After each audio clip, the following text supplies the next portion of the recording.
And I think for the Cavaliers, I know they've got their sights set on home court advantage in the playoffs this year. And because of that, they're going to be anxious not to spend too much time outside of that top spot. And, Greg, it's still so early. I mean, I know they expect to be at the top of the standings eventually, but they've got plenty of time to get there. All right, let's set the floor courtesy of Gatorade. All fueled up and ready to go. Setting the floor for the Nets. They've got Brook Lopez. Johnson is out there with Young. Then there's Wayne Ellington, and it's Sloan in at the point. Thaddeus Young provides a lot of things, Clark. Solid on both ends of the floor. You can plug him into almost any lineup and make it work. Yeah, he's an ideal basketball player because of his versatility. I think that's one of his greatest strengths. Not only can he play the 3 or 4, he can go inside and outside, too. He hits the second from the line. And guys, when you talk about Thaddeus Young, last year was another solid season for him. Excellent job finishing around the rim as usual. Solid rebounding numbers, but still trying to improve his consistency from the 3. He started the season strong in that department and kind of fell off a bit at the end. 6 on the shot clock. For 3. No good. The Nets go the other way with it. They come into this one following a loss to the Thunder. Yeah, and that was a night where they just didn't seem to be the type of team that we've grown accustomed to seeing. I mean, it was more about them being individuals on the floor than the collective unit. Guys, I think it was simply a vacuum of leadership. Nobody really gathered the team and tried to rally them or pull them together. You know, that was most disappointing about the loss to me. Now here's Johnson, following the miss by Kyrie Irving. Man, Thaddeus Young, he's really entering the prime of his career right now at age 27. Hard to believe he's now in his 9th season. Only spent 1 year in college. Still plenty of room to grow. For Cleveland, they've gone 1 of 3 from the field to start this one so far. And that one's good. James. Guys, that's just really unstoppable. He poses a ton of matchup problems for whomever he's facing. Here's Sloan. 3-pointer Ellington, and that one's good. And it's all knotted up. A good open look, and he splashes home the 3. For the Cleveland Cavaliers, they come in off the loss to the Hornets in Charlotte. Yeah, they were just pounded on the inside, particularly on that backboard. That was a huge disadvantage for them. Well, that's always a disadvantage when you get blasted on the glass. They needed to do a much better job of getting inside position. And if you can't do that, it's going to be a long day on the backboards. Now, here's Ellington. He's coming off a 16-point game against the Thunder in Oklahoma City. That is not enough coverage. Got to do better than that defensively. Basically, no coverage. I mean, defense did not look very good there. Here's Irving. The drive by... And we've seen him do that before. Batter a defense by just exploding to the basket. And the highlight reel replay brought to you by Kia. Good stuff on that Kia Slam Cam. Here is Ellington following the score by Cleveland. Out of bounds, Cleveland will take possession. Well, that's inexcusable to throw a pass that far off the mark.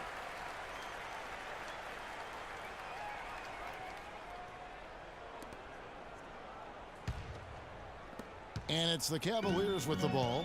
They trail by 1. Irving dishes to Thompson. Mozgov sets a screen for Thompson. Mozgov drives in. And that one is hammered home. That is some real serious dime dropping there. Exquisite assist. And last season, the Nets made sure nobody went off against them. They would lose games, but they did a great job of limiting an opposing star from taking over. And he gets it to go. And we're just over 3.5 minutes into the first quarter. LeBron kicks to Irving.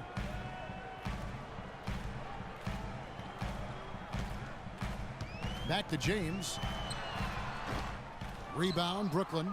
Nobody even close to him, and he can't believe he doesn't knock it down. Johnson for 3. Rebound by Smith. Yeah, but the defense was determined not to give him an inch of free space. At the elbow, Irving. James, left side. Good, and the assist goes to Irving. 6 points for LeBron. Great assist that time by Kyrie Irving. Brooklyn trailing. Here's Sloan. He's been patient so far, nothing yet on the scoreboard. Johnson outside. To the left side wing. Here's Ellington. No good from the wing. The Cavaliers have gone 5 of 8 from the field, shooting over 62%. Smith with a wide open look. Cans the tough leaner from the outside. Smith's got his second basket of the night. Nets trail by 3. Clark, some tough offensive sets. They want to turn it around. Yeah, they need a basket just to regain some momentum here, Kevin. And he bangs down the one-hander. 2 very easy points right there for sure. He'll take those all day. Cavs were poised to make a huge run last year in the playoffs. Swept the Celtics in the first round, but it cost them. Yeah, and even though they did get that sweep, they lose Kevin Love for the rest of the way, and that put a big hurdle in their quest for the title. And Cleveland making a change here.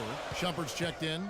And then for Brooklyn, Bargnani comes in for Joe Johnson. And it's Brown in for Wayne Ellington. Picked by Mozgov. Kicks it out to James. And he comes off the screen to bury the jump shot. James has got 8. No denying it, injuries were a big part of the storyline in the Cavs postseason. Fortunately, LeBron James was otherworldly after the first round. Took care of the Bulls, then went on to sweep the Hawks to get back to the finals. Lopez outside. The Nets working the ball around now. Shot clock at 6. Here's Bargnani. And so he earns a trip to the line. Officials saw the contact and he'll shoot 2. And for the Cavs last season, their toughest test would be in the finals against the Warriors. Like every other team, they just couldn't handle the Warriors for a full series. A great run to the finals, and surely they'll want to return there this season.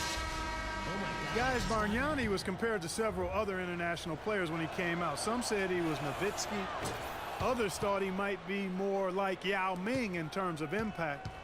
Ming was the only other player taken 1 overall who had never played high school or college hoops. Looking at who's out there now for the Cavaliers.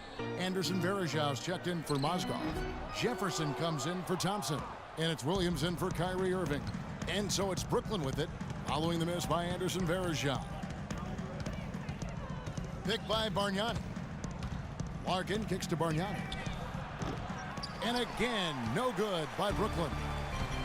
And going back to international comparisons, Bargnani was keeping some pace with Nowitzki over his first 5 years, but that's when the injury bug laid into him, and that's not been the case. You know, and Bargnani was really starting to play great on the offensive end, and defensively, he started to make an impact, but Nowitzki, on the other hand, just kept rising all the way to that true Hall of Fame status.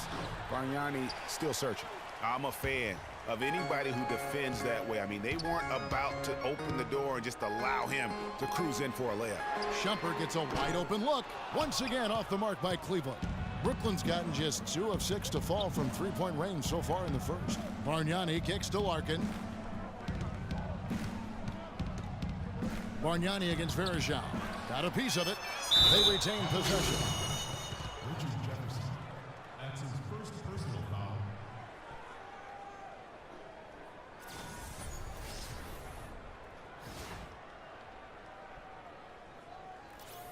And Thomas Robinson has been on a lot of teams here in his short time in the league. Not easy to find a spot when you're always getting moved. And for Robinson, the trade's way on him as well. Clark, he said last season that he just wants to prove that he belongs here. Well, you know, he's yet to find the right fit for a team, but the skill set is clearly there. I mean, he's an NBA player. There's no doubt about that. Looked great for Philadelphia near the end of the year as he got minutes with them. And it's Brown missing. Cavaliers have gone 8 of 14 from the field in the first quarter. Varejau with it. He's had some playing time, but no scoring yet from him. LeBron outside. Kicks it to Williams. Clock at 2. Good, and the assist goes to James. And now a 4-point Cleveland lead. And really, how about the quick release on that triple there, because he's given up a lot of height in that matchup. Right on target you are, Greg. I mean, the quick release is what made the difference there. Any hesitation, and that shot is being blocked. And Brooklyn making a change here. Reed's checked in. 1:57 left in the first quarter. The dish now to Bargnani. Connects on the 17-footer. Just no chance for the smaller defender to block that shot. He's really, really good at using his size to free himself up for those mid-range jumpers. A master at it.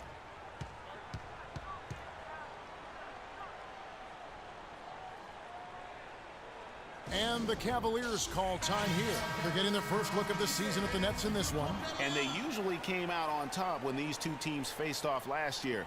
No surprise, they're the better team. Yeah, and very tough to beat when they're playing up to their capabilities. That's why they're one of the top teams in the league. Jefferson's shot is off. That's not the type of opportunity he fails to convert very often.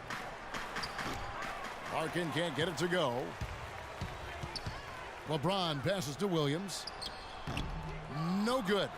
And it's the Nets taking it the other way. And Bogdanovich kicks to Bargnani. Uncovered. That's good. Bargnani's got it all tied up now for the Nets. Whatever their plan was defensively that time, it didn't work. Not if it results in that shot.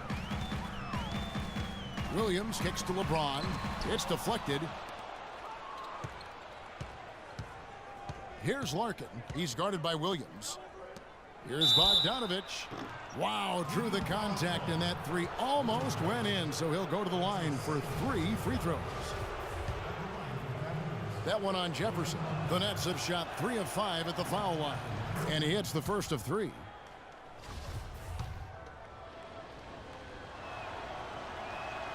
And he sinks the second. Oh my God, I just got that. And he nails the third. Cavs were one of the top teams in the East last year, and it was in large part to how strong they were at home. Boy, did they shoot it well from beyond the arc at home, Kevin. I mean, top 3 in the league in terms of three-point shooting. It does help to have LeBron, doesn't it? It does. That is a factor. And so it's Brooklyn with it. Richard Jefferson missing his last shot. Larkin dishes to Bargnani. And that's good. Lead pass to get it done. Bargnani's got 8 points. Boy, he made a nice little bounce pass there. We call that the pocket pass, and he did it well. Outside Williams. Picked by Varejao. Here's James. The offensive rebound to stop the run. And lots of contact there. Missing the shot. He'll shoot 2. No question he got bumped on that shot. Yeah, the officials didn't need to talk that one over. It was obvious. The Cavaliers shooting their first free throws of the game right now. And they've been mediocre all season long, just about 72% from the line. And this year, they haven't quite been able to maintain the free throw percentage they had last season. And so Varejao hits them both.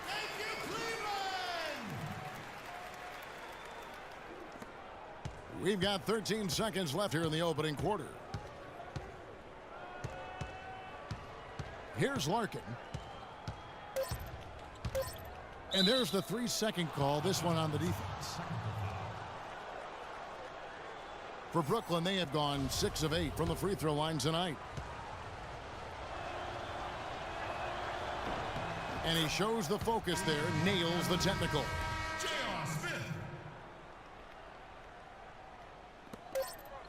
Good if it goes. No good on that last second attempt there. And we've reached the end of the first quarter.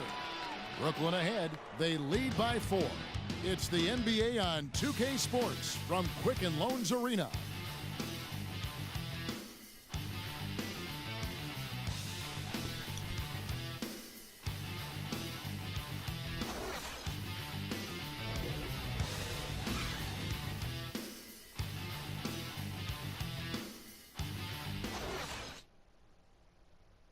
And a chance to hear from LeBron James as he talked about the challenge of remaining calm and collected throughout the ups and downs of the NBA season. For me, at a younger age, I was never even keel. We would win a playoff game when I was younger. I was excited out of my mind, and then you would lose, and I was the worst person in the world. But I think at this point in my career, I kind of stay even. One game shouldn't affect the next game. You know, you go out and play as hard as you can, live with the results. Again, just another part of the maturation process for LeBron. He's become